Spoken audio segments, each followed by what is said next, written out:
बिस्मिल्लाहिर्रहमानिर्रहीम। अस्सलाम वालेकुम व्यूवर, मैं हूं शहबाज और आप देख रहे हैं मेरा यूट्यूब चैनल। आज हम बात करेंगे जी एक ड्रॉप के बारे में जो कि बहुत ही बेस्ट है आँखों में जो इस्तेमाल किया जाता है। यानी कि अगर आपको किसी भी किस्म का आँख में जलन है, पेन है या फिर आपकी आँखों में ख़ारिश होती है तो आप इस्तेमाल कर सकते हैं। इसका नाम है जी डोज़ीप्रेस टी आई ड्रॉप।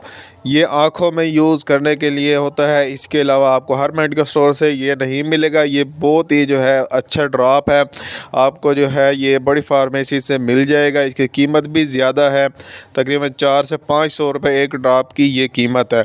अगर आपको कोई भी यानी कि मोतिया है, इस सूरत में आपको ख़ारिश होती है आपकी आँख में, या जलन होती है, या रेडिश है, या मट्टी आ गई है आपकी आँखों में, तो आप जो है ये ड्रॉप इस्तेमाल कर सकते हैं। इसका जो तरीका इस्तेमाल है वो है जी 2 ड्रॉप सुबह और 2 शाम को जो आपने ये इस्तेमाल करने हैं। अगर आपको कोई भी बात समझ नहीं आई तो हमें कमेंट लाजमी करें। मिलते हैं अगली वीडियो में, अब तक के लिए हमें इजाज़त दें। अल्लाह हाफिज़।